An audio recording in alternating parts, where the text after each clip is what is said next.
Ode to 2020, ode to blackness, ode to not being able to breathe. January, Kobe.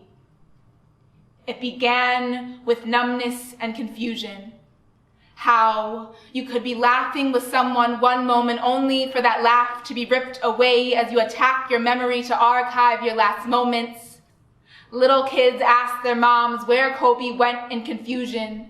He was just there on TV making history, etching legacy into each layup and then gone. January is quiet. The lake is frozen, sky something chalky, pale. We are still trying to tell the world Black life matters, but just like snow falls quietly, turns slushy and brown, then disappears, they forget about us. Blips on TV screens lasting moments, yet here in this black skin, January is quiet, silent, calm, normal. Nobody seems to notice there are 34 murders alone in Chicago in January. The world is complacent and okay with it. Kobe is gone. I breathe in. February. Ahmaud Arbery. Out for a run. It is a crime to be out for a run while Black in Georgia. It is a crime, and two white men, Gregory and Travis McMichael, will hunt you down in a pickup truck and kill you for it. In February, it is a crime to be Black, but the world will not roar Arbery's name until a symphony of other deaths can accompany his own. Only then will his life have value. Ahmaud's blood will seep into the soil of Georgia, along with 589 people in Georgia killed by lynchings in the KKK between 1877 and 1950. Yet these Black lives will never know social media. They will never get the honor of the news, but the soil in Georgia will recognize their blood, and the blood of Ahmaud Arbery just the same, Black blood. And maybe the soil grew tired of it. And maybe that's why Stacey Abrams, Tamika Atkins, Helen Butler, Nsé Ufot, and Deborah Scott are so vigilant to get the vote. They join the legacy of Black women, stitching up wounds that lay open and gashing, but in February, Ahmaud's death will be largely silent. We are still trying to tell the world Black life matters, even as strange fruit hangs. Ode to 2020, ode to Blackness, ode to not being able to breathe. March, Breonna Taylor, sleeping.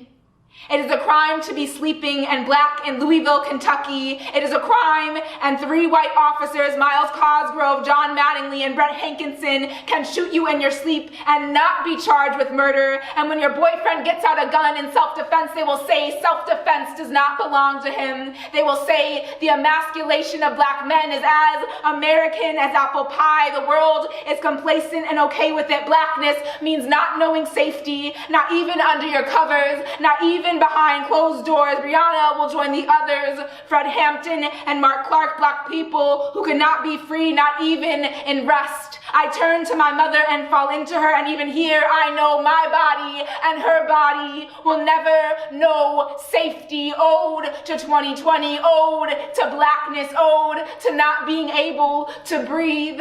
April, COVID. It is thinking COVID will last only 2 long weeks. It is thinking about toilet paper more than necessary. It is watching Black people suffer the most. It is watching how naked and broken we are. Oh, April is COVID. May. May is George Floyd. May is watching 8 minutes and 46 seconds of a painful truth we already knew to be true. May is using 8 minutes and 46 seconds to name as many names that came before George Floyd that would not be televised. Rayshard Brooks, A Tatiana Jefferson, Tony McDade, Aja Raquel Roan Spears, Oluwatoyin Salau, Tatiana Hall, Sandra Bland, Ayanna Jones May. It's like putting Black Death in an aquarium and watching white people gawk at it in amazement as if they didn't know we were drowning. The world has been complacent and okay with it, and some combination of COVID and the knee of Derek Chauvin and George Floyd, and that finally wakes them up. May is watching EPD throw Trent Hunt on the ground and side-eyeing police officers that pass. May is watching the Black community struggle with all Black life matters. Trans Black lives, non-binary Black lives. May is wondering how oppression kills Black people, yet mouths stay closed in Black church sermons when the preacher places his foot on the most deviant and queer within the Black community and presses them into the soil. May is wondering how preachers preach Black liberation while burying queer Black people, while watching them starve, while watching them have no shelter, while calling it Christian. May is reconciling with America. May is remembering how you stripped us naked like animals and heard the clinking of our chains. May is how you raped my aunties. May is forcing Black slaves to nurse the babies your wife didn't have time to. May is having those moments be erased from history books. May is how you screamed at a Black man kneeling during a football game. May is how you watch white students walk on campuses dropping banana peels in front of Black affinity spaces. May is how you did all of that and now are asking me for resources on racism. May is holding on to 7 other organizers and praying that we do not let Black life go in vain. May is 5,000 people showing up to a march and rally in Evanston. May is founding Evanston Fight for Black Lives. May is traumatic ode to 2020, ode to Blackness, ode to not being able to breathe. June, Hecky Powell.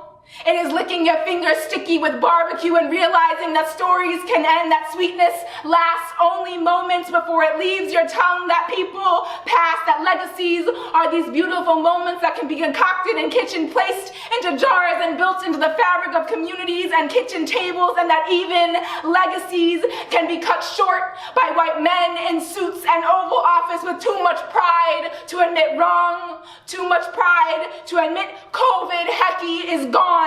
Evanston bites its tongue, pulls mask over nose, holds breath. June is letting go of everything. It is flying full speed at a red light and having no way to take your foot off the gas.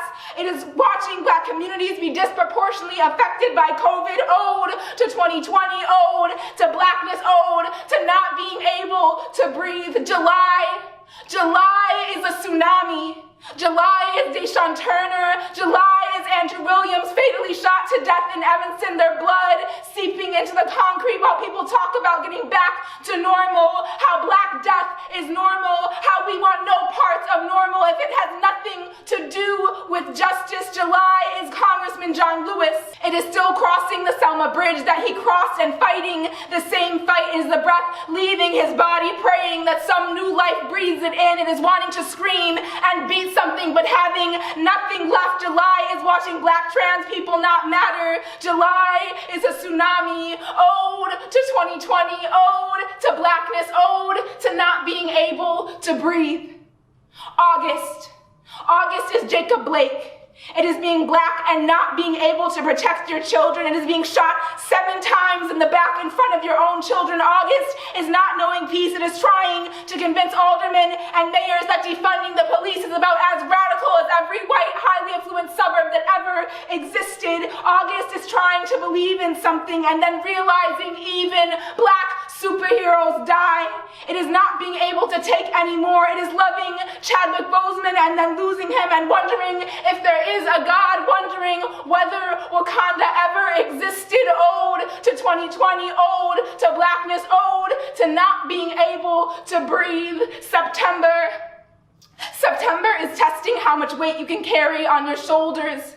It is losing ETHS grad Milan Catan. It is Arturo Munoz, an ETHS senior, fatally shot. It is wondering how we all walk the same halls, but some of us got more time than others. It is trying to make it make sense. September is honoring J.J. Coleman. September is 100 nights of Black Lives Matter protest. It is feeling the goosebumps from the collective power of people. It is wondering why calls for freedom are always met with state-sanctioned violence. September is wondering how Trump could ever rightfully stand in front of a church and hold up a Bible. September is the verdict of Breonna Taylor and not being surprised by not knowing justice. September is angry tears. September is losing RBG and wishing her peace and rest because the world is anything but peaceful. September is being scared. September is still watching non-binary Black lives not matter and looking at babies wondering about what world they'll grow up in. September is trying to get through. Ode to 2020, ode to Blackness, ode to not being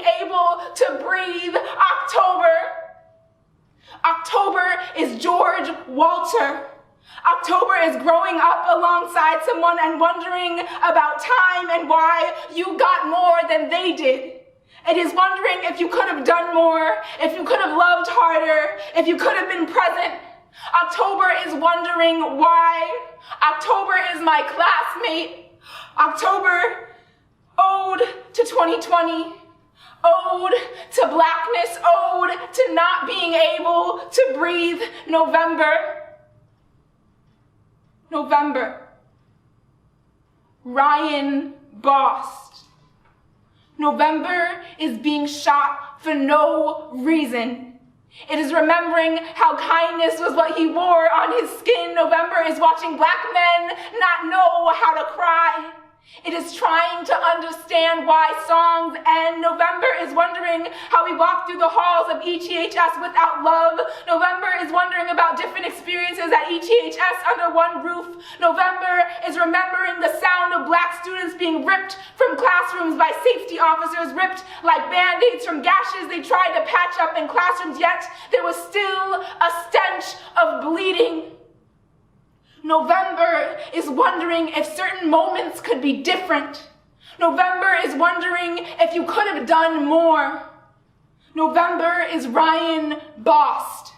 November is losing Miss V from ETHS. It is her smile fading into your last memory. November is my classmate. November is my teacher. November is to lives that were truly beautiful. Ode to 2020, ode to Blackness, ode to not being able to breathe. December is still watching Black, trans, and non-binary lives not matter. Ode to 2020, ode to Blackness, ode to not being able to breathe. Ode to 2020, not because it was beautiful. Their lives were beautiful. Black death isn't going anywhere because somehow in this poison I have never been more angry. And angry leads to good trouble like Congressman John Lewis, Black Panthers like Chadwick Boseman, and angry lets tears fall and little moments that meant nothing turn into the last memory you have of something beautiful, like Ryan Bost holding a basketball, rolling rhythm onto the gym floor as he flies down the court, or something beautiful like Hecky's barbecue and chicken that's hot and sweet, like something beautiful born even in chaos and suffering. Ode to 2020, not because their deaths were necessary, but because they had beautiful moments that should be remembered. Because Black people deserve beautiful moments, and these people were beautiful. In a year that refused to be anything but traumatic, we found moments. It is the slave who led the uprising even after the lashing. It is the laugh Harriet had even after the Underground Railroad. It is the slave who believes in God but knows that all they've got are these hands and this body to protect them against the master. It is the slave who questions God's existence in all of this suffering. It is only ever being taught faith because we have never had anything else. It is not fair. but it is knowing what we've been through and how we continue to exist. It is where we come from. It is breathing the breath that others didn't get to take. It is honoring them. It is Naomi Osaka and being reminded of our ancestors and how we cannot lose. It is saying ode to 2020, ode to Blackness, ode to finding the moments to breathe. It is standing on the shoulders of those we have lost in 2020 and rising through the breaths they didn't get to take. It is still breathing even after 2020. It is fighting for a liberation so black and dark and queer that it makes people remember how to love again. It is Black people being able to rest. It is Black people being able to go on a run. It is breathing even when they don't want you to. Ode to 2020, not because it was beautiful, but because their lives were beautiful. Ode to Blackness, because we aren't going anywhere.